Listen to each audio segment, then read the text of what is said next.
Go. Good morning, everyone, and thank you for joining this second CO2 Neutral at Work. I know that a lot of you are going to watch this recording in a later moment in time, and I want everyone to have a chance to meet my guests and to enjoy what they are saying, because actually the reason that bARK today started, and we're on a mission to empower everyone to build tiny food forests in their garden, is actually Mieke de Ketelaere. She's the program director AI at IMEC. And I'm so happy that she's here, because she even didn't know that she was at the heart of the whole reason why I started this mission. We have Jerry McGovern here as well. He's the writer of the book Worldwide Waste. And I'm also very proud to have the award-winning studio Poppins and Wayne joining us as well, with Wim and Yasmin, who will talk about how they envision the future. So welcome all, and thank you for joining. So Mieke, let's start with you. I wonder, where did your passion for AI come from? Well, it actually started from the basic fact that I'm lazy by nature. I was lazy as a child. I was lazy as a student. So I've always been looking at technology to help me out, fixing things without having to stretch myself.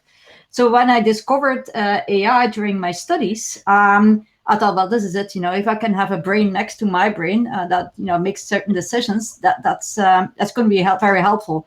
And I started with AI in '92, and that was the trigger.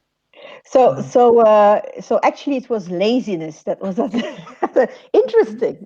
Interesting. I wish I would have come up with that idea earlier on. Now, AI, it's still very virtual for a lot of people, and I said, because it's all about the future, I looked at how 5 years ago they were envisioning AI, and I found this video from the AI and Internet of Things Summit, and it's good to see if actually we managed to reach those goals that we had 5 years ago. And Josiane, she's our intern. She will press the play button.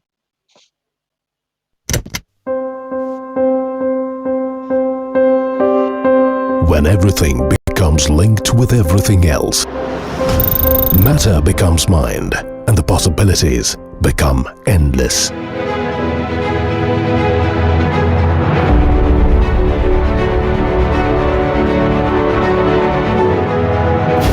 Imagine 50 billion IoT connected devices by 2020.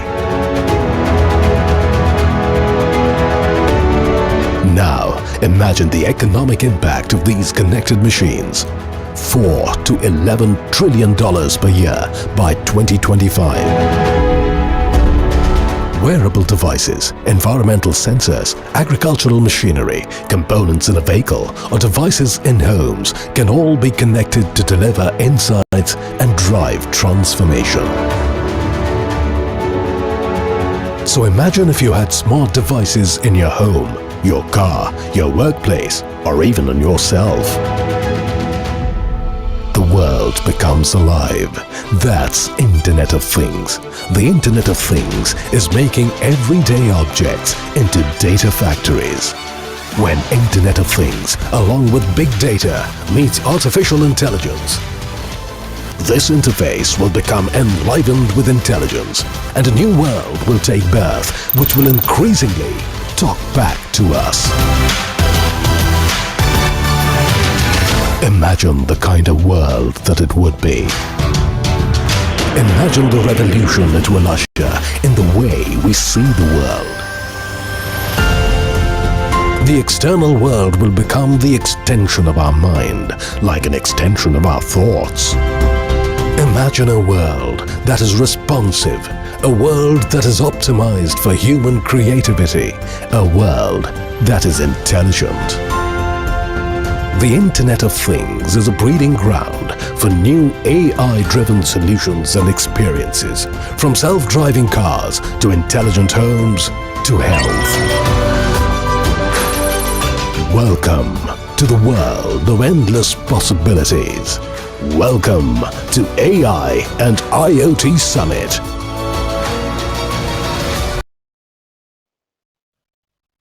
Now, Mika, that was 5 years ago. Is this the reality today? Well, some of things have been, our reality, but some of things also show that it was too nice, for what they've been showing there. If you think about an article that was appearing in the New York Times this week about the fact that the autonomous vehicles aren't going to be out, or IBM stopping facial recognition because it's got too much unconscious bias. So I think this was the ideal world they imagined, and all the keywords were in there, like IoT, blockchain, AI, autonomous decisions, etc. But to be very honest, what we missed is the fact that our life is much more complex, our processes are much more complex, and human intelligence is much more complex. And so there's a lot of things that weren't realized. For example, the collaboration between different systems, or the communication between human and machine. And so, so let's say that, maybe 15% was realized, yes. Yes, but that 15% was realized, and for people, because I coach startups in deep tech, so I know when you talk about unconscious bias, people know, I know what you're talking about. Can you explain to AI people who are watching, wanted to learn about AI for dummies, what it means, that unconscious bias? Yeah. So maybe just one step backwards. If we use the AI, because there's so many definitions out there, we basically talk about systems that have the ability to learn by themselves by looking at a lot of data, and then in the second instance to make decisions by themselves. So this is what we use today as a definition for AI. So in that first part, you heard me saying that they learn from data. So they learn from decisions in the past that were made by humans, and decisions made by humans have bias in there. That's something that slipped into our attitudes, into the way we make decisions on certain domains. And so basically we've been using our decisions from the past to train these systems. So which means that our mistakes from the past are now in these systems. And especially when you talk about decisions that are going to make impacts on human lives, being in court cases, in job selections, etc., then there is a human subjectivity in there, slipped in from the past, and that's what we need to get out.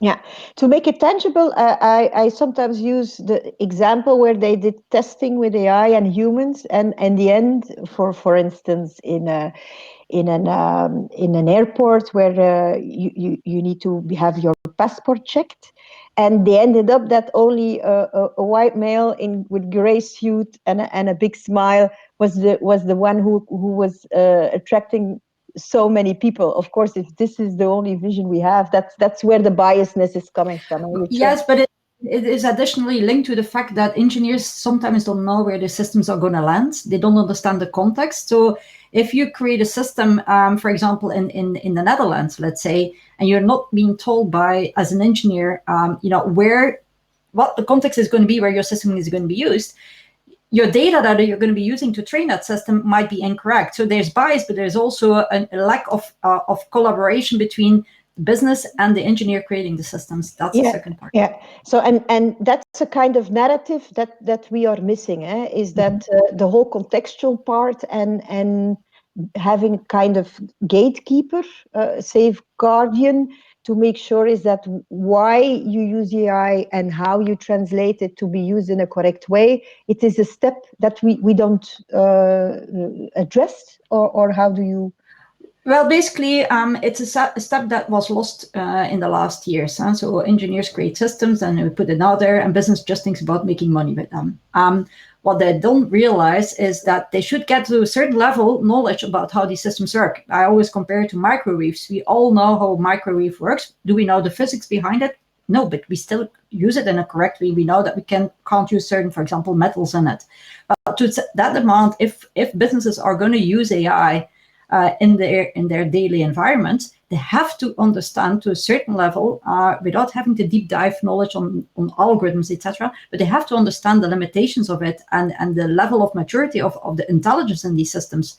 And that sort of got lost in translation over the last years because of the hype around the word. Yeah, and that's a bit your fear, Bieke. Was that also the reason why you wanted to write your book? Absolutely, yeah, that's a very good point. So, and basically, I was thinking about writing another book, and then when I went with that book to the editor, he said, "No, well, we're going to first write a book on AI." And I'm like, "No, I've been in there for 25 years. That's not needed. There's so many books out there."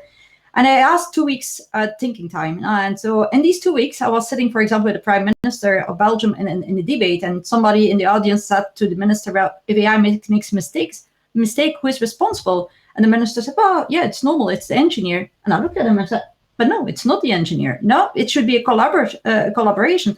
And so during these 2 weeks, I noticed a lot of cases in the external world where I noticed that other people next to the engineers didn't have a clue what it is and what it's not. So that's where I decided to write a book, which now resonates very well, because indeed it's a gap. It's an unknown something. But I have the feeling like we're going fast, because I see all those startups with new technology, and they can do a lot, from creating automated trailers and doing a lot of stuff that could be useful and could speed up the way we create content. Mm-hmm. But you're actually saying we should slow down. How will we slow down? Because it's almost impossible to slow down. Huh? It's going very fast, and there's a certain arrogance between the engineers to leave other people behind, because we just get a kick. Sometimes me being naive, sometimes also myself, when I see something from a technology point of view, I'm like, wow, the technology can do this. But we should think it through at the time of the design phase. Security by design, ethics by design, user experience by design, etc. So, and this requests a multidisciplinary debate. And indeed, because of the fact that we first have to debate around it with different people around the table, as sociologists, with psychologists, with people from the business, with people from, more from governmental point of view, this will slow down, but at the end, it will create systems that are far more robust and will have less negative impact on people and society. Yeah. So for me, it's not slowing down, it's doing things in a correct way. Yeah, and I can agree that we need a debate and the legislation, but then, and I have a small video, then we have the Elon Musk's, my son says you cannot say Elon, I always say Elon, it's Elon Musk. So let's watch a small video, because then you have those pioneers who are actually already taking it a step further, but I think it's interesting to watch. So Josiane, please go ahead.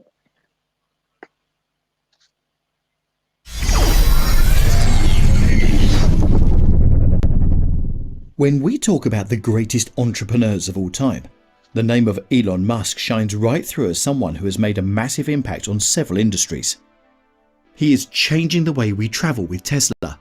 He is taking humans to space with his company SpaceX to make sure that humans finally become a multi-planetary species. He is digging tunnels with the Boring Company to change the layout of entire cities. And he is building the Hyperloop to reduce travel time dramatically. All of these projects are quite impressive, but none comes close to this one project that aims to change everything about humans. Yes, we are talking about Neuralink. While it aims to resolve various brain-related health issues in the beginning, the company is keen on creating human cyborgs in the long run and give humans some of the most incredible powers that one can imagine. In the short term, Neuralink may only be used for reducing suffering by getting rid of various brain-related disorders and diseases. However, in the long run, Neuralink promises to turn humans into cyborgs. So what exactly is Neuralink, and why is it so important? Well, Neuralink is a neurotechnology company that Elon Musk founded with the purpose of developing implantable brain-machine interfaces. The company was founded in 2016 and has its headquarters in San Francisco. It employs some of the most brilliant scientists, doctors, electrical engineers, and surgeons working to produce a brain chip that would attach to the human brain.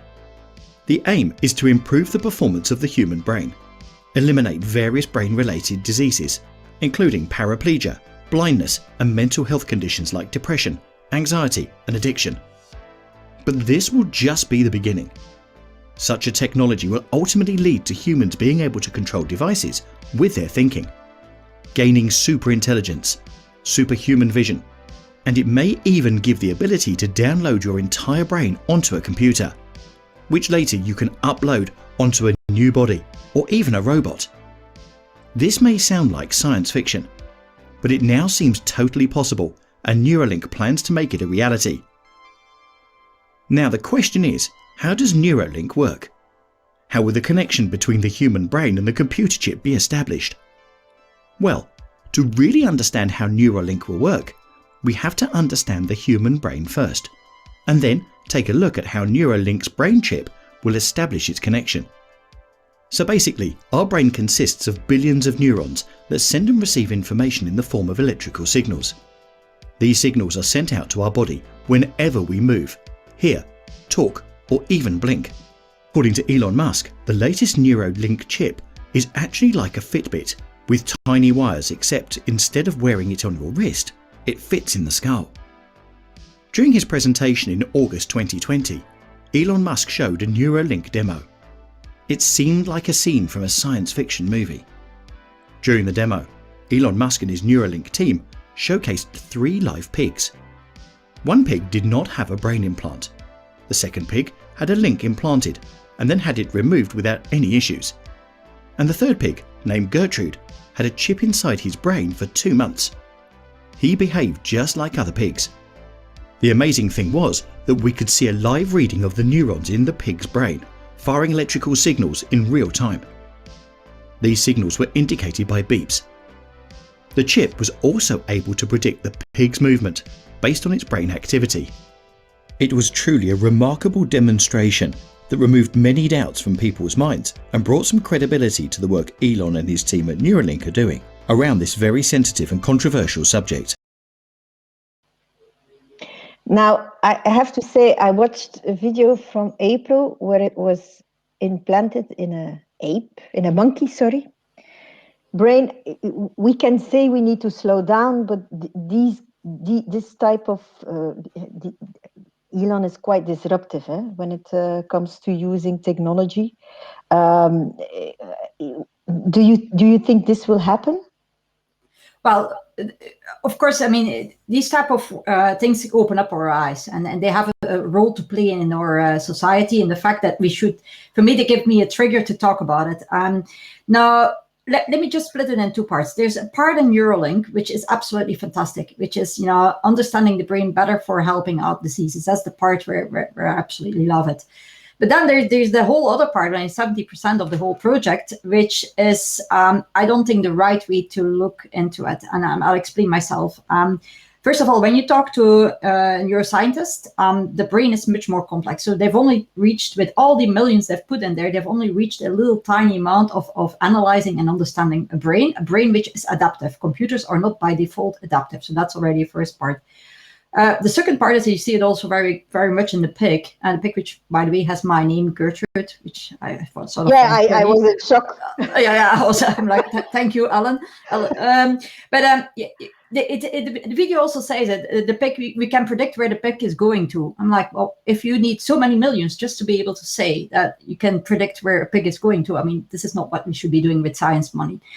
If you then think about human intelligence, I think we got it all wrong. I call it the brain chauvinism in my book, where, let a human brain be what it is. It's already complex enough, but let's try to find and use technology to extend our brain with intelligence that we don't have, intelligence that we find in animals, intelligence that we find in plants, etc. And then when you look at these type of research groups, you see that they get hardly any money because it's not fun, it's old-fashioned, etc. Whereas there's so many intelligences in there that we haven't grasped yet, which could extend our way of looking at the world and solve problems that need to be solved. Getting the balance right, etc. From an ecological point of view.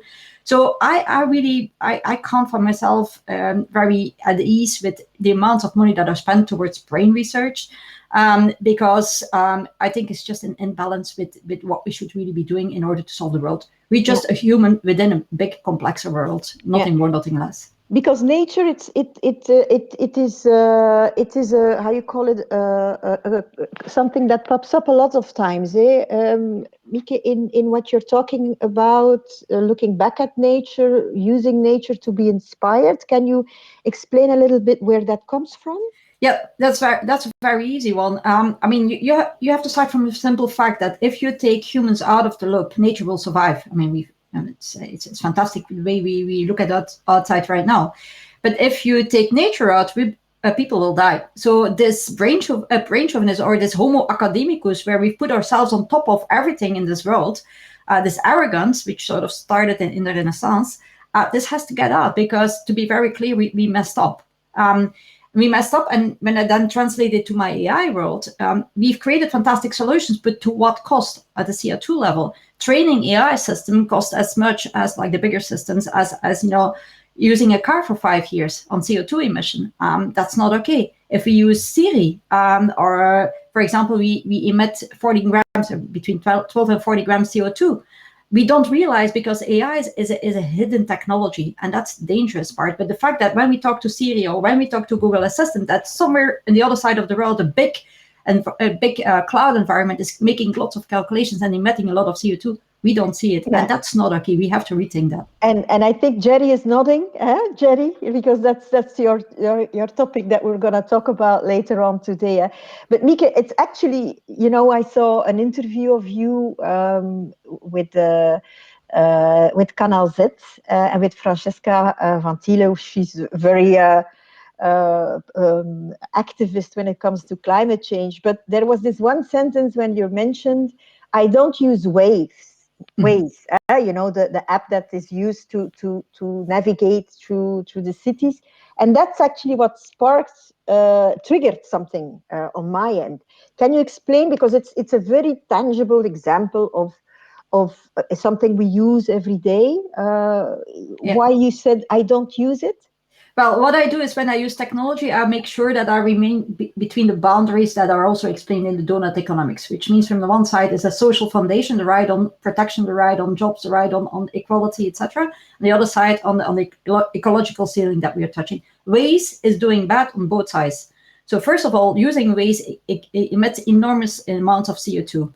To what cost? Just to be quicker somewhere. Again, a lot of technologies, we also saw it in the movie of Ellen, is to get us quicker somewhere to get more free time. We've never had such a little amount of free time, to be very honest. So this is one part. Waze is consuming enormous amount of energy. To what cost? And the other side, and for me was a more important one even, is that it touches enormously at our social foundation, the right on security, right on protection. Waze does not take care of the weak, for example, the weaker people on the street, basically the people on bikes, etc. Kids going to school. Waze doesn't look at the school opening times during exams, etc. It doesn't adapt itself, so which means that there are many accidents where Waze puts people on tiny little roads, because roads that are also used by these weaker bikers. Weak is not weak, but the people that are on a bike, because Waze doesn't take that into account. The system hasn't been created to make adaptive change to more complex environments where we are, and so this for me is a no-go, because it touches both sides, extremes, and it's a no-go. Yeah, it's almost like the one behind the wheel comes first, and all the rest doesn't matter. And it does matter. And that's the sensitivity that I think we still have as a human, the clever thinking that we can do as a human, to say, hey, why are we going down this road? Because it's school time. So all that, it's something to think about. So it is something small that we could do to not use. But also, I'm always a bit reluctant when it comes to privacy, because Waze knows where I am. Isn't that also an issue we should think about?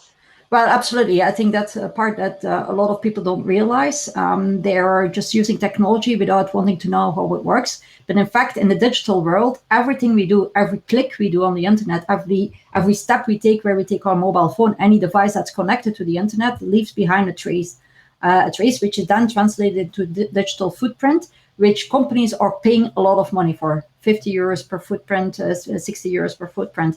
We don't realize this, and even worse, you can't get rid of it. You can't just delete your digital footprint. So before starting to create it, I'm talking a lot to schools and kids, etc., to make sure that they realize what they're doing right now, that once they grow up and get older and they want to get a job, that this digital footprint is out there. And no, absolutely, that's incorrect. So we have to move away from this centralized way of looking at data and AI, now where we just give away our data and somebody picks it up and makes money from it, to a decentralized way. And I think that's where Europe is really, trying to get ahead of US and China.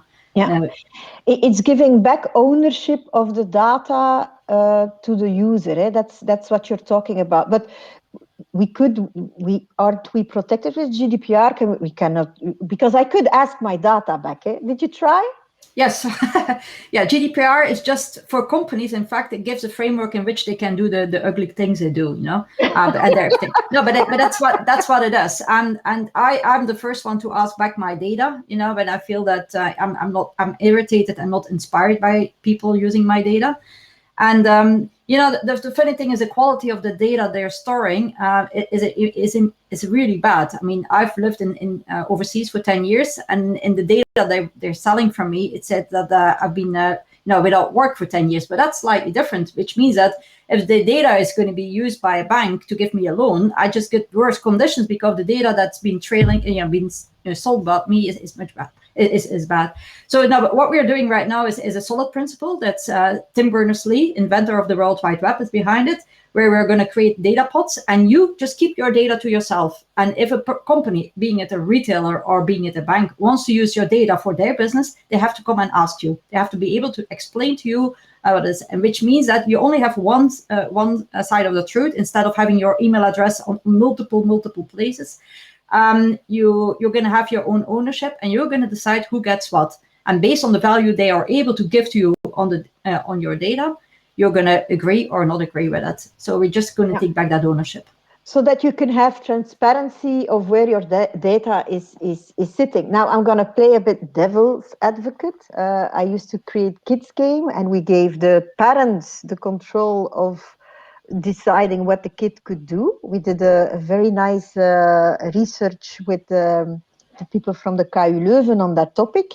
And of course, every parent installed the app, but none of them really used it. How will we not have to create a whole awareness campaign to people, because they have no clue what's happening with their data? No, absolutely. And I think there's always still two parts also in the world. When I talk to my friends, some people say, well, I don't care. Google can have my data. I don't worry about it. And these data pods, don't give them to me. I don't worry about it. These are most of the time people that haven't had negative experiences of companies using their data. But I think it's just the fact that at this time we don't have a choice. It's always like this. We always give away our data. So the solutions we are looking into is for those people that are aware of it, that want to take ownership, is that at least they have an alternative that they can do. But yeah, I agree, but they need to understand indeed is that nothing comes for free. Something is for free, there's always a catch behind it. Exactly. I mean, and that's the thing. Why is Facebook free? You're not a customer of Facebook. You're just a data source for them. Yeah. Their customers are the Coca-Colas and the Colgates, etc. of this world. Yeah. Why is Netflix? Netflix is not free. Well, that's because you are their customer.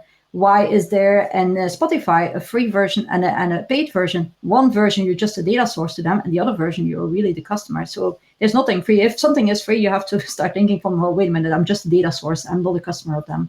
Yeah. What is your let's think positive. What would you say we can do already today? Could you give us some tips? I'm a normal consumer. I'm not into complex things. What could I do already today?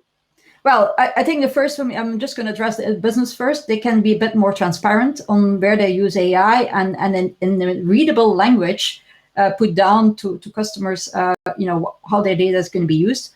What can you do is just be, understand when you're going to use digital technologies, not just your phone, but also other digital technologies, is read at least the manual. No, read it. It's something, there's information in there. We don't like reading, to be very honest, we don't like reading it. But it's just be a bit more aware and take your own responsibility what technology you're going to use. I'll just give one simple example. Having for example, Google Assistants or digital assistants at home to switch off and switch on the light. First of all, that consumes enormous energy because it's always listening into you until you're going to say something. So you have to realize that it's going to be CO2 emission, but additionally, everything you say in that room, if you read the little words of Google, they're actually listening into conversations, even if you're not talking to the assistant. So it is in there, it's explained, but we have to just read it. We have to all take our own responsibility there as well. Yeah. So the whole vision, what we saw in the beginning, everything is connecting, everything is watching. It's really something that we need to be more aware of, is and We when have we to be give aware. consent, when we do it. Thank you, Absolutely. Mieke, for joining us, and I'm so happy that you found the time to be here, because I know you're very busy. And let's stay in tune, and we're gonna send the link to your book, which is called. What's It your is official? called, in English, it's called the Human AI Translator, because I'm looking for people to help translating that, what AI can do, what it not can do, but from all your own disciplines. If you're a psychologist, or if you're from business, etc., from your area, you're going to make sure that the other side of the table is going to understand how you look at AI. So it's for everybody, who wants to come into the group. Yeah, Of I think the word translators. AI translator, I think it's very well thought through, because it's really what we need. Humanize all that technology and make it understandable for everyone. Thank you, Mieke, and keep up the My good pleasure. work. Eh? Thank you Bye. very much. Thank you. Bye-bye. Bye. So now I'm very eager to hear Jerry's take on things, because Jerry, maybe let's. Oh, I pushed the wrong button. Excuse me. Here you are, Jerry. Hi, Jerry. Hello, hello, Trace. Maybe for the people who don't know you, you can give some background information on who you are and where you're coming from, because I have to give credits to my colleagues at VRT, because one of them mentioned your book Worldwide Waste, and that's how it all triggered on my end. And I start reading, and I thought, like, oh my God, there's no way going back. Once Right. you understood it. So what's your background? Background, and just to say that was a brilliant conversation there with Mike, a lot of really profound issues that you brought up together. So my background, I started in the web about 1993, 94. I came across it and I thought, hey, this is going to change the world, and I want to get involved. So I've basically been working in .com companies, or developing websites and web content, and not so much the technical side. I've a little bit of competence on the technical side, but it's more the content and data, working with a lot of often large organizations trying to manage their data on public websites. I remember I've done a lot of work with Microsoft over the years, and I had a conversation at one stage with somebody there, and they said, we have 15 million web pages, and 4 million of them have never been visited or accessed. And I was thinking, wow, that's basically the population of Ireland, of pages that nobody's ever looked at. I mean, why did you create all this stuff? And I think, Mika talking about the quality of data is something I've found a lot as well, the very poor quality of data. So basically I've been working in web content and digital data a lot, and I published eight books broadly around these issues. And then a couple of years ago, I became very interested in this area of waste and digital waste. I initially thought digital was incredibly green. I looked at Greta Thunberg and all the young people, and I was thinking, wow, it's wonderful what they're doing. How lucky am I to be working in digital? Digital is such a green industry. But then when I started looking under the hood, I discovered some things that really began to scare me and disturb me. So that's a little bit on, where how I've got here, yeah, so to speak. Yeah, and I wanted to say to people who are watching, if they have questions, because I forgot to ask. So you can drop a question in the chat or in the questions bubble. Mieke is still here because I know she needs to leave. So if you have questions, just shout and go ahead. So Jerry, what are you gonna explain to us today? So I'm going to go through, and I suppose I'll just start the presentation and a little bit of a story about the concepts behind worldwide waste. So basically, the core, if you want to understand digital data, you have to understand the devices. It's really what happens is in the devices. And every year, or in 2019, we created about 54 million tons of e-waste, of old computers, old phones, etc. So that's the equivalent of dumping 1,000 laptops every second. 1,000 laptops dumping every second. It's enormous. The entire weight of all commercial aircraft ever built comes to about 40 million tons. So we've got this massive hidden, and the reason we don't see it in Belgium or in Ireland or places like that is that we tend to dump it in poorer countries, either in Bulgaria or in the global south. So we hide our nastiness and our nasty world. So it's doubling every 15 years, and less than 20% of it is recycled. And the thing as well about digital and digital devices is that they're very energy intensive to create. So for most devices, about 80% of the waste occurs, 80% of the CO2 occurs during the creation process, the manufacturing process. So when you buy a laptop, about 60 kg of waste has already been created, and every year you'll maybe create about 5 kgs of CO2. So the waste is in the devices, and it's a huge and it's a growing problem, and it's going to absolutely explode with AI and Internet of Things, where we're going to have billions of devices that are only going to last a couple of years at maximum, because when you get that vicious circle of short life cycle, high energy intensity in the manufacturing, and much less than 20% recycled. And this picture here is a type of quote unquote recycling that occurs where devices are burned in open pits. Basically, most digital is designed not to be fixable, not to be recyclable, because big tech has created a wonderful business model around basically waste, creating products that die really, really quickly. So e-waste. Yep. Jerry, something stupid, because I keep seeing a kind of menu tab. You stop sharing a sharing thing on your visuals. Could you? Yes, that's great. I'll hide Super. it as well. Okay. No, I didn't want to because No problem. I want to go back to that because I've been looking at some video material on the burning of stuff. We really have no idea that it's also we think devices are recycled, but they are not. It's a bit like a mafia industry. Yes. Yeah, in Europe, when you leave out your e-waste and it's going to be collected at 8 o'clock in the morning, typically in a lot of cities at 6 o'clock in the morning, a mafiosa will come and collect it and then bring it to Bulgaria or countries like that in the process. So there's a whole hidden, and then we systematically export waste to the global south and other countries. So it's digital has a very dark underside from a waste point of view. And as I said, deliberately designed to be wasted as well. Planned obsolescence, welding entire internal infrastructures together of the product, custom glues or glues and custom screws, deliberately designed so it cannot be repaired and cannot be fixed. Apple and Microsoft are fighting tooth and nail against a global movement of right to repair at the moment, so that only they can repair their products, which they don't want to repair anyway, because the more we buy of them, the richer these people. There's a reason why we have billionaires and trillionaire type companies, is because they are based on waste models.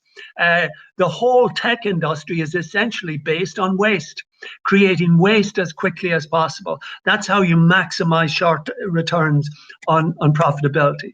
So this is the growth of waste. E-waste by 2050, 110 million tons every year will be created. And at the side, what's driving this, of course, is data. Because we're using a lot of these devices to store data. So data is growing at an even more frightening level. So in 2010, there was estimated we had about 2 zettabytes of data. So a zettabyte is 1 trillion gigabytes. So I calculated how much paper you would require to print out 1 zettabyte of data. You'd need the paper from 20 trillion trees. So we only have 3.5 trillion trees on the planet at the moment. So it's unimaginable. And that's just 1 zettabyte of data. So now by 2020, it's about 50 zettabytes. And by 2035, about 2,000 zettabytes of data. And it's growing at a compound rate, an annual rate of 28%. And 90% of it is crap. 90% of data is not used 3 months after it's actually stored. And as Mika was indicating as well, even the stuff that's used is bad. An awful lot of it is bad because data has so overwhelmed organizations, they cannot clean it. Now, Jerry, I hear some people. Oh, Jerry, we lost your screen and your connection. Jerry, can you hear me? I can hear you. You're back, but we lost your screen. I have one question I was asking, because don't people think we're going to use AI to clean the data? But it's like, as Mike said, we're training AI, we're sending them to McDonald's, and we're feeding AI crap. So we're going to get AI that thinks Maika is unemployed and doesn't work very hard, and they'll punish her. If you feed crap to AI, you get crap AI. So like AI won't sort it. AI will become the crap. So we create these intelligent systems based on feeding them Big Macs and crappy, smoothies. And much worse. It's like going out to the dumper from McDonald's and feeding the AI system. So if you feed a system with actual crap, what sort of system are you going to get? And we don't understand these systems. We think we understand this. Most of the operations and mechanisms that are happening within these complex systems, humans don't really understand them anymore. So crap in, crap out. Yeah. I have a question from Hardly Love Grow, a very good dear friend of mine. I'm so happy he could join. Hardly, it's a question you asked to Mika, but I think Jerry could answer it as well. Do you feel like joining us and asking it out loud?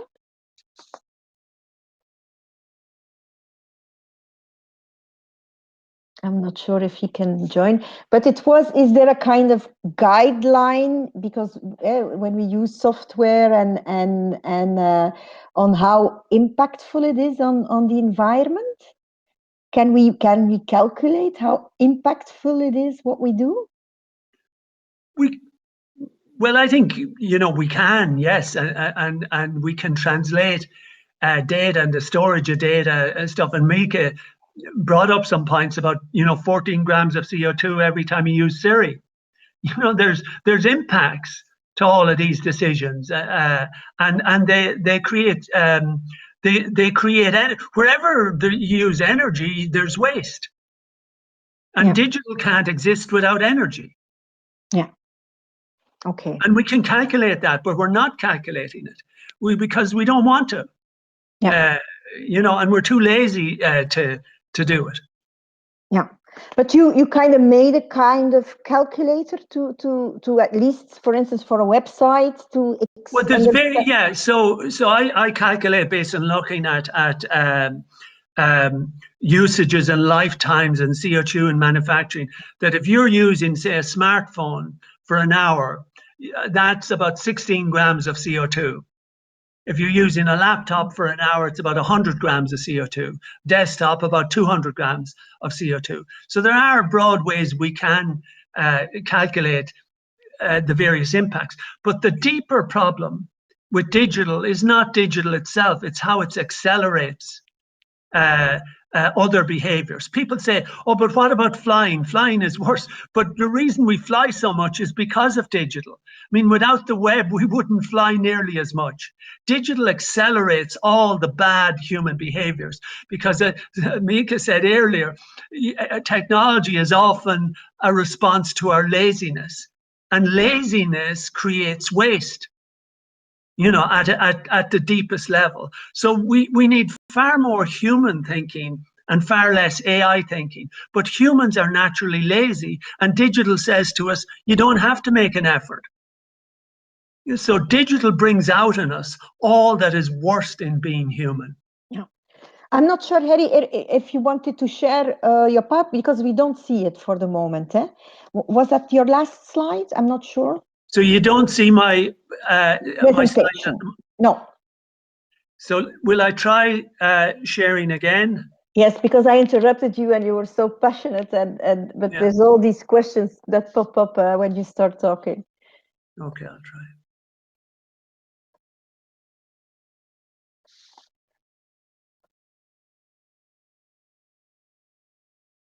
Here it is again. Yes. Okay. So yes, you go ahead. Yeah. So basically, you know, with this amount of storage of data, what would it cost to store 2,000 zettabytes of data? You know, so it's all growing exponentially. So if it grows to 2,000 zettabytes of data, which by 2035, 36, based on current storage prices, that would be $59 trillion just to buy the hard disks. And the global economy would be 114 trillion dollars at that stage. So we see tremendous exponential growth in this area. The total CO2 caused by humans by 2019 was 5%. So the total calculated CO2 that we had impacted the planet was, we had created 5% of it by 2019. By 1975, 25%. By 1995, 50%, and between 1995 and 2020, the other 50%. So within basically 25 years, we've created 50% of all the CO2 as humans we have created in the world. And a lot of it is driven by the technological age. If we still had clubs, we wouldn't be destroying the earth. You know, the reason humans can destroy the earth so quickly is because we've got technology. And we're using technology in an incredibly destructive way right now. So the total CO2 caused by humans, the vast majority of it is caused by rich humans. The richest 10% are causing 50% of all the CO2. It's not the poor people. It's not population growth around the world. It's Europeans like us. It's North Americans. It's our technological lifestyle that is creating the damage. And we're sold this concept that technology will save us. Technology is destroying the conditions for life on Earth because technology is inherently greedy for energy. So we've got a big problem, right? Small global smartphone sales, 15 billion smartphones since 2007, 15 billion smartphones. So each of those smartphones creates about 60 kg of CO2. So in manufacture, we're just talking about smartphones, 900 million tons of CO2. In the process, 900 million tons of CO2. Connected devices, everything is exploding. And we're on the cusp of a technological explosion. We ain't seen nothing yet in relation to the amount of devices. You showed that video earlier on, etc. Who's going to manufacture all those devices? What materials are needed for all those devices? I was talking to some researchers in the Netherlands who are researching automated cars, self-driving cars. They're estimating, and the data that's coming, they're estimating that each of those cars will throw off about 2 gigabytes of data every second. Now, to store and manage that data, and they can't believe their metrics at the moment, would take 67 times, if all the cars in the Netherlands became self-driving, would take 67 times the current total energy that is consumed in the Netherlands. We ain't seen nothing yet about the demands of technology that's coming down the line. The growth of photos. I've done the last couple of months looking at the growth of photos over the last 150 years or so. We took more photos in 2020 than we took in the entire 20th century. Every year now we're taking about 1.4 trillion photos. So half of the photos taken since 1900 were taken between 2015 and 2020. Everything is just exponentially going off the charts in all our behaviors. The resolutions, at the resolution of photos. So a 1x image at 1 megabyte, this is a relative scale. At 2x, so 1x is 1 megabyte, 2x is 4 megabytes, 3x is 9 megabytes, 4x is 16, and 8x is 64. So we're taking far more photos at far higher resolutions, exponentially higher resolutions. In video, 720 hard day is 40 megabyte for a minute of video. At 180, it's 60 megabyte. At 4K, it's 135. At 4K 30 frames per second, it's 170. And at 4K 60, it's 400 megabytes. And most of this stuff, the human eye can't even see the difference in images on a smartphone or a laptop at 2 or 4K resolution. Yet we're driving these intensities. Why? Because there's this technological addiction that is driving our behaviors. And they say, oh yeah, but it's better than email is still better than sending a letter and etc. And that's what I used to believe for most of my career. So a letter, they did a calculation, it takes up about 29 grams of CO2 for the paper and sending, etc. And an email about 4 grams and a spam about 3 grams. Oh, so it seems email is much better than a letter. Well, we send every year 252 billion letters, but we send 54 trillion emails and 54 trillion spams. We send basically the same amount of spam as we send emails. So we send vastly more emails than we do send physical letters. So letters create about 7 million tons of CO2, whereas emails create 219 million tons of CO2, and spam creates 16 million tons of CO2. Now, if we were to basically plant trees, because a tree can sequester about 10 kgs of CO2, to deal with our letter problem, we'd need to plant 730 million trees. But in email, we'd need to plant 21 billion trees. 22 billion trees to deal with the email CO2 problem if we were to plant trees. And just for spam alone, we need to plant 1.6 billion trees. We've got a problem in digital, and we need to wake up to it very soon because within 5 or 10 years, it's going to become an enormous problem. And that's my presentation. Yeah. Jerry, I'm always very quiet when I see this because I'm into digital. I'm always trying. I'm gonna stop your screen from sharing so that I can see you full screen. Jerry, I think we might have some questions from the audience there because I'm always like. That's was what giving me a wake-up call. I'm pushing everyone into digital. Shouldn't we think be more, how you call it, sustainable by design? What can we do? Because yeah, we can stop trying to stop it, but how are we going to address it? It's not easy, huh? Well, it's not, but I think what we've forgotten about in digital is thinking. You know, we don't think beyond the short term. How many people even try to think 3 or 5 years into the future or to design stuff that lasts? Everything in digital is transient. Everything in digital is designed to be trashed. So if we start thinking a little bit more long term, you know, and trying to design things that will last 5 or 10. If you were to keep a laptop to be from a sustainable point of view, so that you would spread its CO2 across a sustainable period, you need to keep it for about 20 years. So we keep laptops for 5 years. So if we could start, you know, we were talking in our conversations earlier, instead of jumping to creation every time in digital, that actually if we did a lot more thinking before we create, it's not about not using digital, but we just create far too much crap. And we create far too much lull, and we immediately go to creativity. We immediately go to create. Let's create this file or that file or the other file, rather than thinking and working through problems and using digital at a much later stage and creating much less, but of a much higher quality and that will last much longer.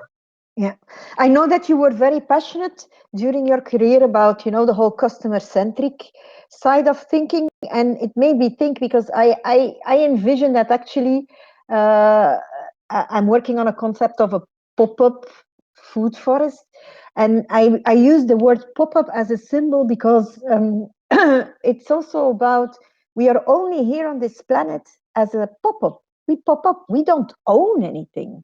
So if you think about that, you lend this planet like you rent a house, and you need to leave it in a good shape. That should be and that's also your vision, Jerry, where you say we should think planet first, because Well, we without, should, yeah, or at least the life. I mean, basically, the planet doesn't give a crap about whether it's hot or cold. We do, and our children will, and life forms do. So the planet is actually okay. The planet doesn't say, oh, it's getting cold. The planet doesn't say this air is pretty bad. Life forms care.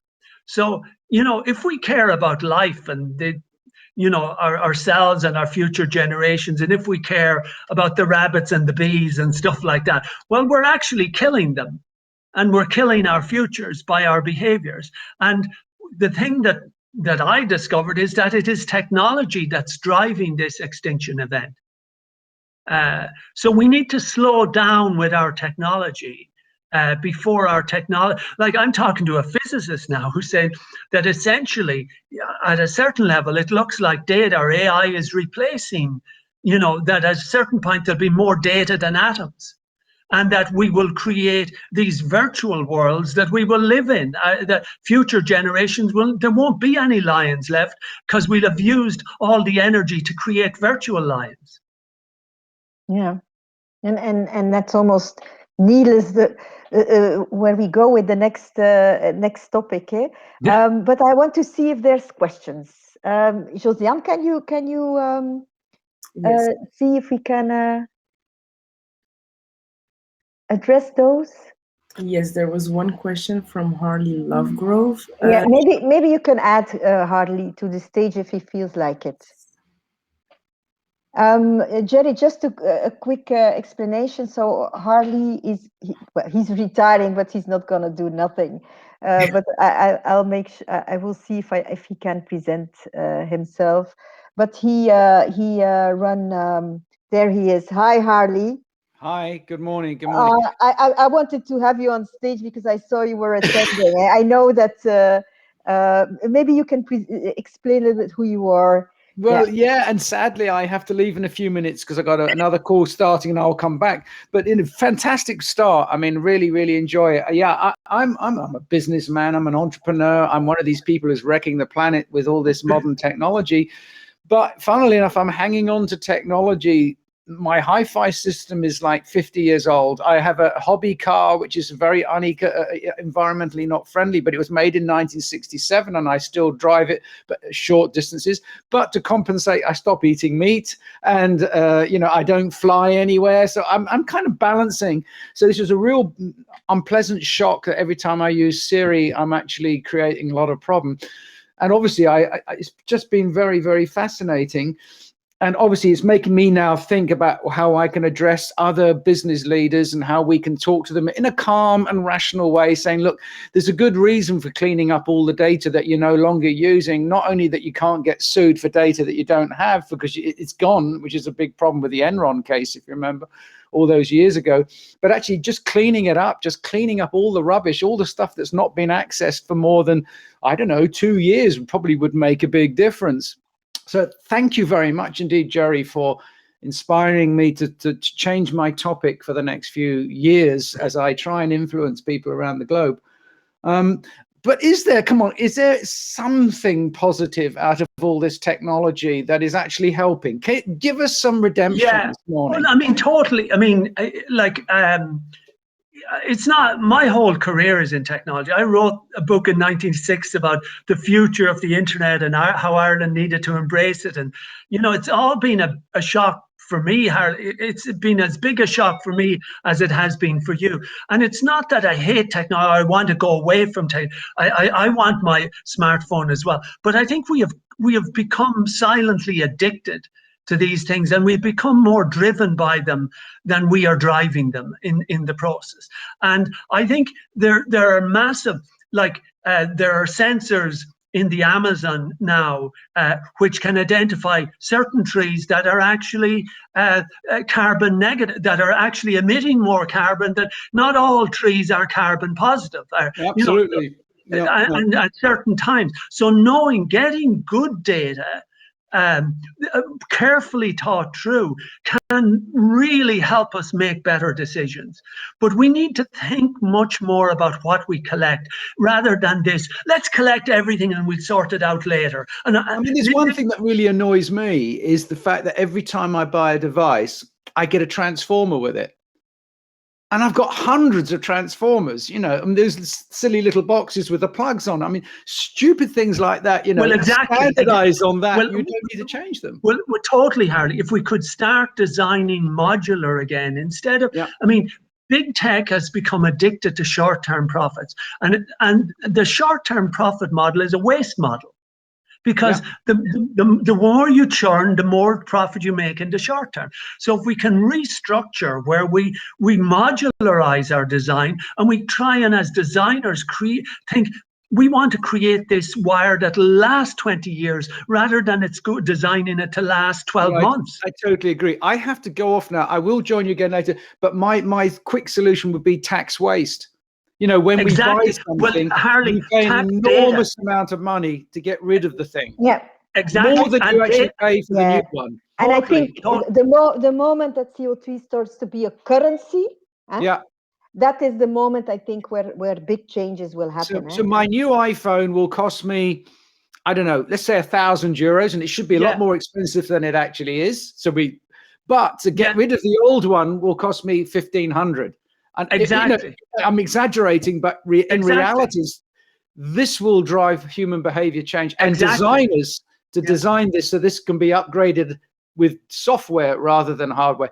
Guys, it's been fantastic. I will be back later on, hopefully. And thank you for joining. Great job. Let's hope we can change some lives. Thank you. Bye. Bye. I'm not sure. Daniel has some questions also. Josiane, if Daniel feels like addressing them, because I'm so happy. Daniel is from NPO, the Dutch, one of the Dutch broadcasters, but I hope he can explain it himself, unless he doesn't want to come on stage. Yeah, no, he doesn't want to come. No, it's no problem. But Daniel, you can connect with Jerry afterwards. I think in the media industry, you have still a lot to do. So Jerry, thank you for joining in any case, and keep on inspiring us.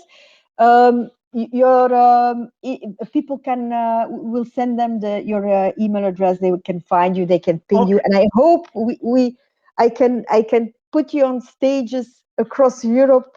And my biggest wish, we could join, make a really a media concern. Because one question I still had, the whole 5G issue. Because will that help to save the? Well, I don't think so. I think 5G will explode energy demand, because 5G will basically massively increase the infrastructure of creating massive quantities of data.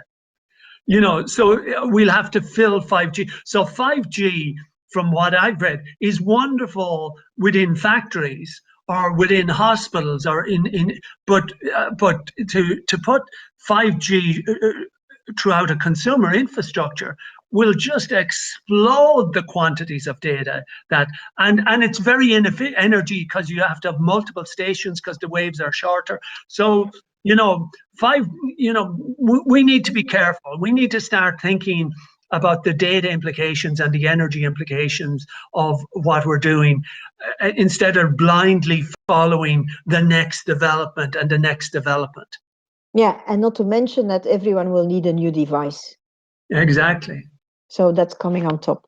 Thank you, Jerry, for joining us. And when it comes to virtual worlds, actually we go to Wim and to Yasmina, because that's their ball game. Welcome on stage. Hello. Or could I still ask Daniel's questions? Oh, yes, sure. Sorry. I'm gonna go back, rewind. Jerry, we still have some questions for you. Okay, sorry. No problem. Stay on board. Sorry. So go ahead. So there was one question of Daniel. He's asking, isn't a lot of data collection ultimately driven by the desire to outperform others by manipulation to structural power? He's from Switzerland, he added. Yeah. Well, I think, data and collecting data is a sense of prestige, or in over the years, I've found that organizations think the more websites they had, or the more web pages they had, or the more visitors they had. We live in a cult of volume. We judge ourselves based on, how much we have still. It's like, we seem very sophisticated at a certain level, but still we're driven by extraordinarily primitive urges of having more than the next person. So we don't even care about the quality of the data. It's look at the quantity of the data that we actually have. So we I've dealt with a lot of the top companies in the world over the last 25 years, and you would be scared if you realized how primitive their views are and their ways of collecting data and organizing and managing it. Most intranets are junkyards. Most internal systems are nightmares. The staff can't find anything. Totally badly organized. So we are super primitive as organizations when it comes to data, and the only thing we're good at is collecting it in many situations. It's almost hoarding, eh? Oh, we're hoarders. Yeah, it's as I said, every year we get a new attic because we buy more space. So we've now got 10,000 attics in a typical organization. Thank you, Jerry. So going back to Wim, here we are. Hi, Wim and Yasmin. How are you doing? Thank you very much for having us. It's quite humbling, I think, coming after these fantastic speakers, especially Jerry now, talking about all the impacts the whole digital has on us. And we're going to talk about a digital product now. So yes, but I think we also mentioned, maybe shortly you should introduce yourselves. You are Poppins and Wayne, and this beautiful background is reflecting that. Maybe explain first how it started. I'll give the floor to Yasmin. Well, actually, how it started. Let me first say, besides co-founders of Poppins and Wayne, we're husband and wife, and we were husband and wife way before we were professional partners. I was working in journalism at first, and then was active in game design and other technological creativity. And just living together, we started getting inspired by the other person's field of expertise, and over time it became the natural and inevitable thing to do to join forces. And today we have a company, our baseline is when story meets technology, imagination comes to life. And we really try and use technology, all new technologies, whether it's VR or AR, embrace that and put it to use in a way that it's being enhanced by story and the other way around. We don't want tech to be a gadget or a hype. We want to create things where we exceed that level of short-term impact. And I think that's already kind of well, we really love Jerry's talk, and the importance of sustainable design is, I think, one of the biggest challenges that we face, and which is not an easy one, because when you work for clients, very often it's, we need a campaign, we need to tell this story now, and a few months from now, it's no longer relevant. Yeah. And I think we have a responsibility there, and I think we're ready to embrace that responsibility to focus on sustainable design. Yeah. I think most designers actually have sustainability on mind, but absolutely, they're mostly working for big companies that have shareholders on their mind. So there's a big gap there. Yeah. Shall we first look to start triggering the imagination, because you work for the Port of Amsterdam, and I think Josiane has a video. Sorry, the Port of Antwerp. Oh, I will get sued for that. And let's see how.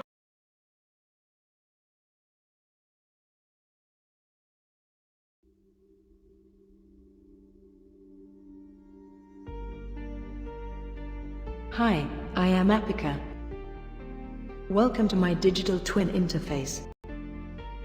My goal is to provide complete situational awareness. My geographic information system combines a broad range of ever-expanding data layers and information, from birthplaces to wind turbines. We combine every ship's automatic identification system with our own database of ship metadata and stay information. Our tidal harbour consists of 7 digitally connected locks, each with 4 gates and 2 bridges. With up-to-date statistics of logistics and concession information, our internal departments can get a bird's-eye view of clients' revenue, turnover, and cargo movements. I can visualize weekly updated depth scans and pinpoint sunken objects.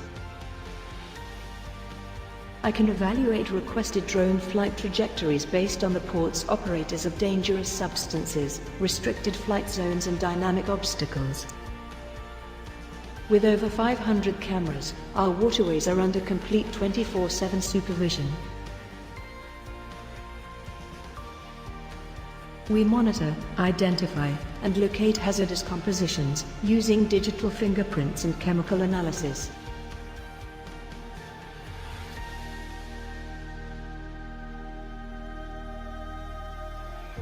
I am Apika. Welcome to the port of the future.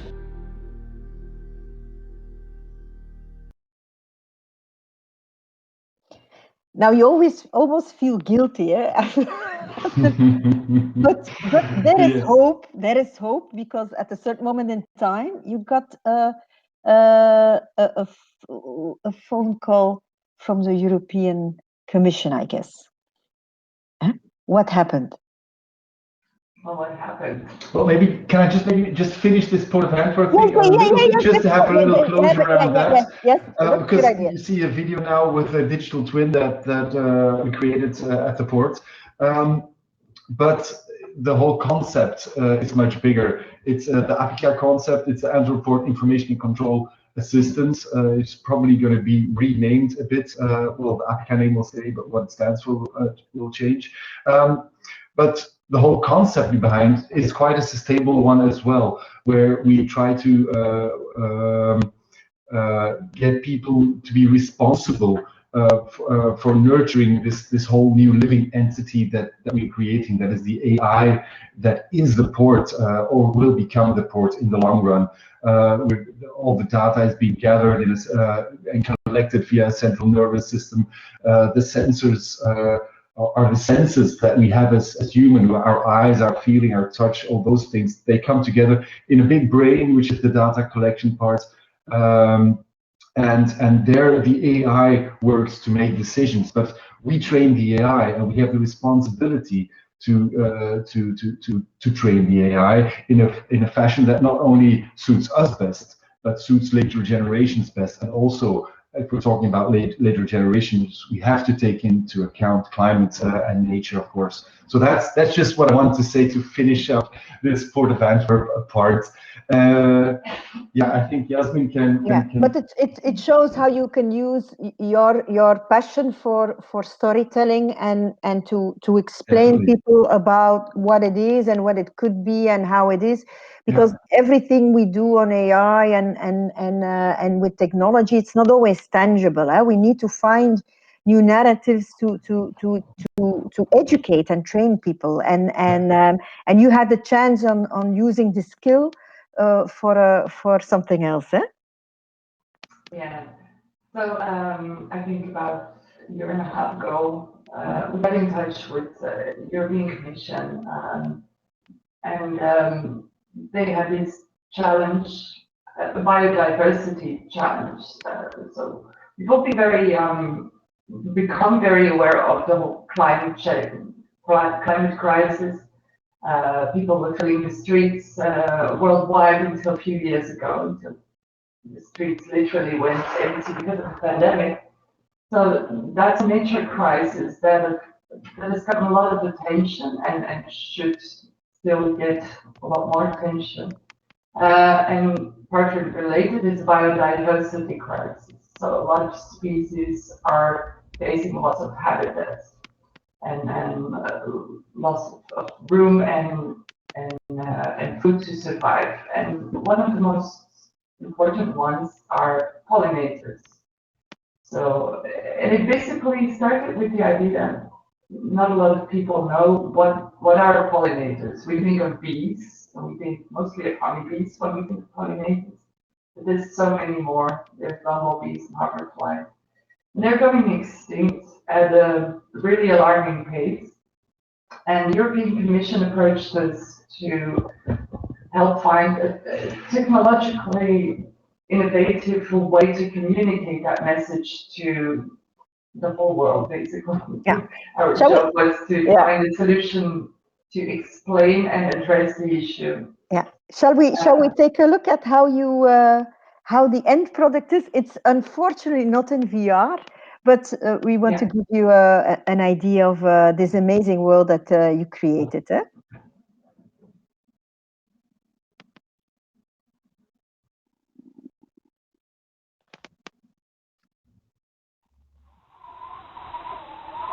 Do you remember a time when the sky was filled with birds and bees, and colourful fruit grew from the trees?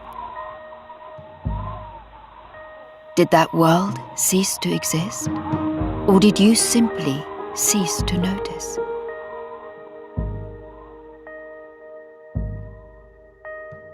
My name is Beatrice Kukatz, scientist and nature lover at heart. Welcome to my beloved paradise. Welcome to Pollinator Park.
I always get goosebumps when I see the video. Eh? Now, it was a very complex story. So how did you come up with the idea of this virtual world? Well, I think I'm going to let Yasmin go again. Yes. Behind every powerful man, there's a strong woman. That's great. Yeah. Well, it wasn't easy. It wasn't an easy challenge. Initially, the briefing was create a virtual reality exhibition. I think it was about pollinators, and it also needed to be emotionally engaging and really spread the message and increase awareness and arm people with the knowledge on how they could change this crisis or turn the tide. So how we went about it, we found it extremely challenging to work on the whole emotional aspect and the empathy that we wanted to stimulate among our audience, because reality is insects are tiny to begin with. And when you look at bees and wasps, most people will not be too happy when they see them approach or welcome them in their garden.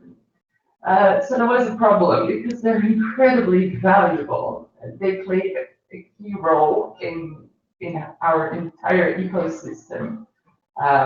Albert Einstein once said that if bees were to go extinct, mankind would only survive for 4 years. And I think that's a very realistic assumption. So we had to create a story universe that would inform people, amaze people, let them look at these animals in a completely new way, and also confront them with a future that we could be facing if pollinators continue to decline at this pace. I think that was also the key idea that we used to actually transport people into the future by setting the whole park or the environment or the world in 2050, which is now a predicted time when there would be a huge pollinator problem if we continue like we're doing now. If we look at the stats now, since the 80s, which is 40 years ago, we have an 80% pollinator or flying insect decline already. So that's 80% in 40 years. And there's no sign of it actually going down. So the current statistics say that in 2050, if we do not change how we live and pollute, and raise crops, that there will be a huge problem. So by putting the park in 2050, we can actually give the story something relatable and something visual. Yeah. And so it's not that far away. 2050. Because you won a lot of rewards and awards, and you work together with a Belgian-born archibiotech, which is called Vincent Calabout. He's also a very visionary, and I think Josiane has a few images of the work he's creating, and he's also very passionate at working at looking at the cities of the future. So he's actually shaping the image. Yeah. And if you look at it, 2050 is not that far away. Because you have when we were designing the park, we had a bunch of mood boards on how we thought the park should look in this they call it solar punk style reality. We had a bunch of mood boards, and a few of the images in the mood boards actually show his work just purely as inspiration. But the people from the European Commission, they came up to us and said, "Hey, we actually worked with Vincent Calabout before. Maybe we can introduce you and see if you would like to collaborate on the project too." So that was a few emails later. We got the opportunity to actually go to Paris and meet him. Yeah. And the rest is history. Yes, but I'm a strong believer in all those different disciplines within the creative industry that will be merging, where you have the knowledge and the vision on when it comes to storytelling, but then using a vision of an architect who's really constructing the visionary smart cities of the future. And it's not always a vision, because some of his projects are realized, are real. How did it help you to think differently?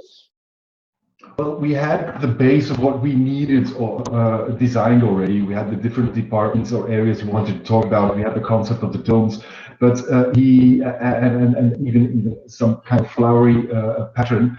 But he took the whole thing much further by actually creating like a seed that you put in the ground that could terraform the earth around it in later years, so to speak. And he made the whole science area. We integrated a farm as well, but he made it exponentially bigger, actually. So that was really nice. And of course, the graphic design and the product design of the whole inspirational elements are super utopian, and that was really nice to put in this really dystopian and barren landscape, to have this like flower come out of the ground. That's a beacon of hope for the future. Yeah. Of course, it's still a double story, because it's not the intention to let's hope we don't have get to create something like that. Now I was happy to see, and I showed your video to a lot of people in the game industry, and they all were inspired, but especially inspired about the fact using VR and virtual reality, not for shooting games and not for gaming, gamification, as I know you're also passionate about, Wim, because I know you're one of the pioneers in Belgium when it comes to gaming. Is this the way to go, using VR more on an educational level, storytelling, making complex things very tangible? Well, it definitely has that power, and I think especially over the past few years, we've seen the medium being used to address specific topics, and I hope it will happen more. The thing is, we do have to note the fact that we created the VR product, but we also created a one-on-one web experience, because the reality is VR is not yet a common household screen just yet. I do think it will become at some point, but we're not there yet. So to use it as a mass communication medium, that's not yet possible. So what we did is we suggested to the European Commission that, okay, so we'll create a VR experience, but we're going to make it a hybrid product. So it's one-on-one, the same experience in browser. And while the VR experience is high on top, of course, in terms of immersion and impactful experience, the benefits of the browser experience are the fact that we can reach everyone. You don't have to download anything, no plugins, just play it in your browser. And so we can reach a way bigger audience. But it's true that VR itself is really the empathy machine. You can get emotions in VR that you just can't transfer on a flat screen. I did a talk about that a few years ago at the film festival in Riga, and it was about emotions in VR. And like when someone looks at you from a TV screen or a computer screen, you don't feel any connection with that person. But if you have someone look at you and smile at you in a virtual environment, you actually feel looked at, and you can start blushing. And I think the feeling of starting to blush in a virtual experience is something people have never encountered on a flat screen, except when talking to maybe real people, and even then it's still behind the screen. It's very powerful, and I think it's really powerful because it's a way of storytelling where what you're saying, you can give emotions back. You have we are overloaded with images, with videos, and it's a very powerful instrument because indeed you can still go right to the soul. For instance, Tarko Studios, there are documentary makers, they're journalists, new journalists. They're now creating a video on the JFK murders in America, and they use mainly VR to tell the cathedral that burned in Paris, and they do have 4 million views. So it's not, we tend to forget it's still a niche.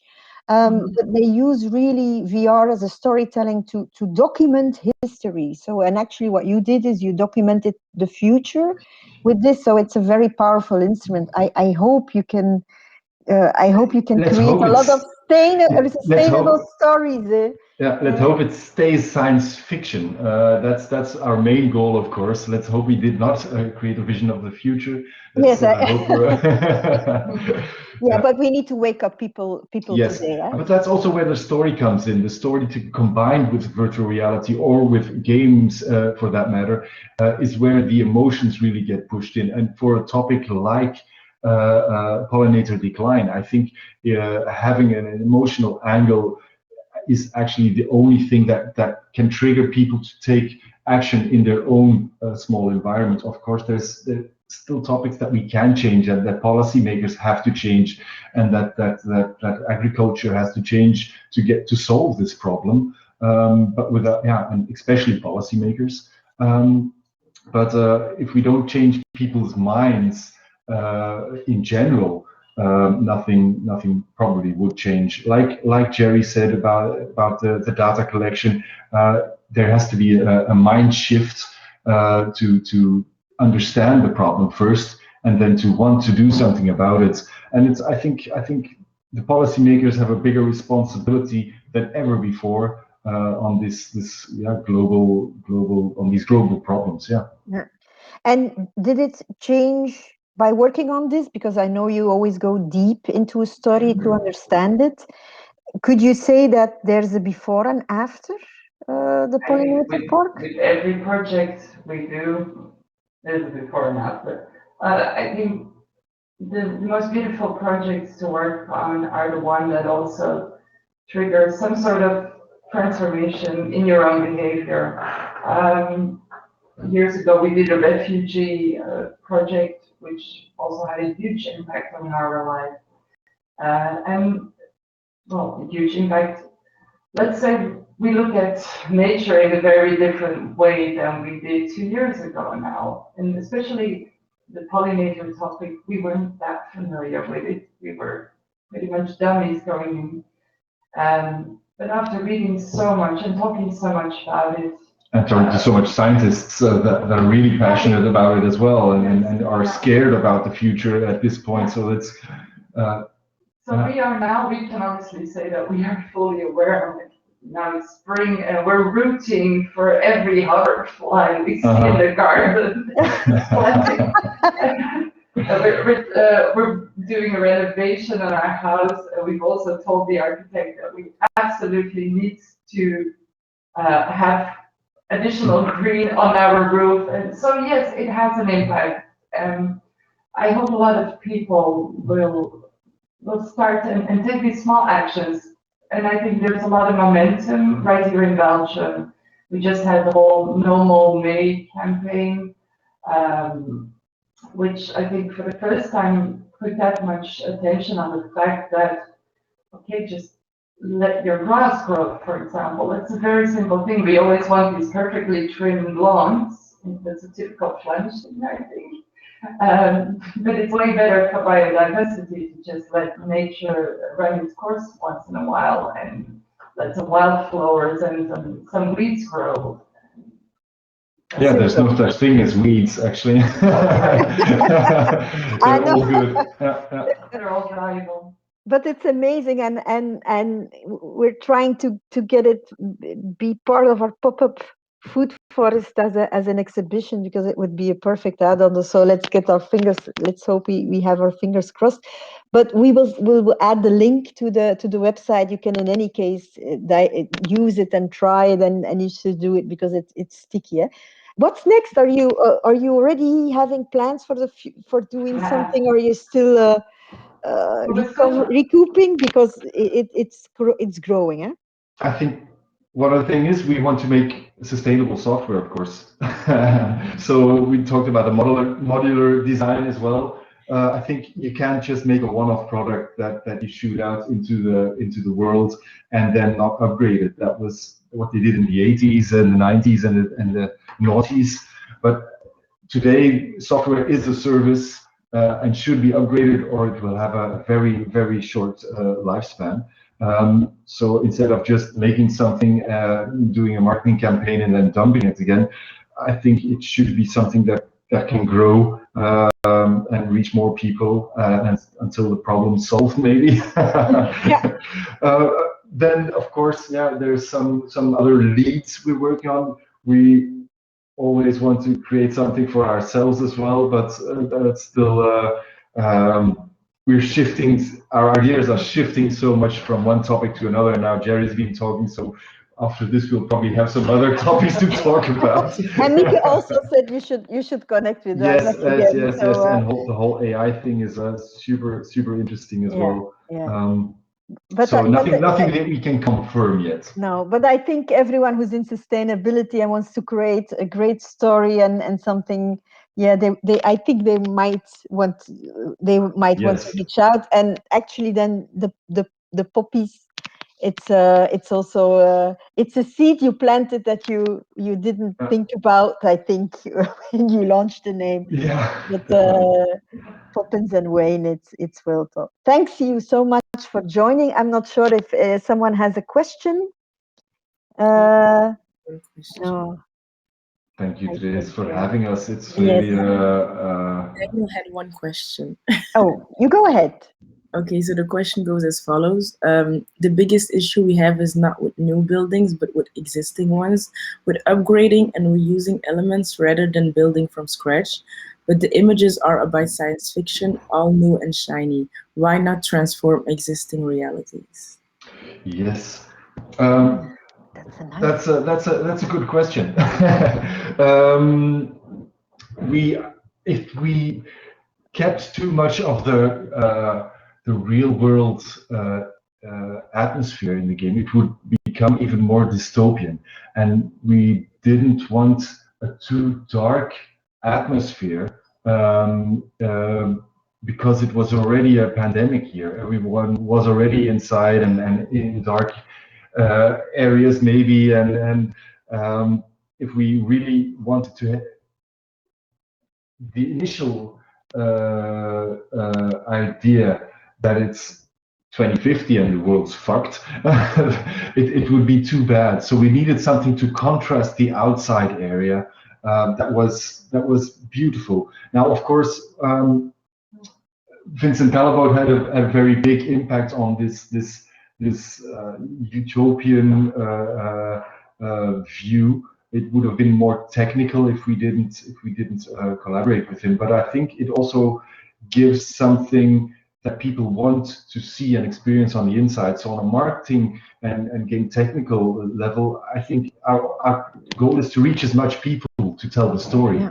And it will probably work better with something shiny and new than with Yeah, and I think also something we cannot forget, because I work a lot with different European countries, is you do have a different maturity when it comes to digital awareness, and also a distinct culture. So if you go to the world as it is today, and which world will it be? Will it look Portuguese? Will it look French? Will it look very universal? That is the complexity, yeah, when you deal with Europe on top. So and that's why I but a village in Holland is not the same as in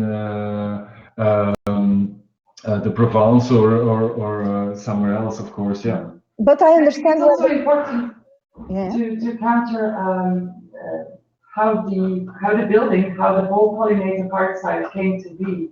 I'm not going to go spoil the story, but it's a fictional story, and it basically starts with one person and one dome covering one piece of land, anticipating on the decline of pollinators becoming an actual crisis. So it's not a construction that was put there just all at once, and it was especially at first not even the intention to become a visitor center, which it is today. But that's as much as I'm going to say about the story. You can unlock the whole experience. The story will explain you why. But a clever question, and so you see it all comes to people wanting to reflect on how we live today, where we going, what can we do, and but you gave some inspiring thing, and I hope you can create a lot of more sustainable stories to help us to save the planet, I think, because it's the ground we work on. Thank you all, also Jerry and Josiane for the help. And if anyone who's attending having questions, feel free to connect, and thank you and for joining us. Bye. Thank you very much for having Thank us. you. Bye.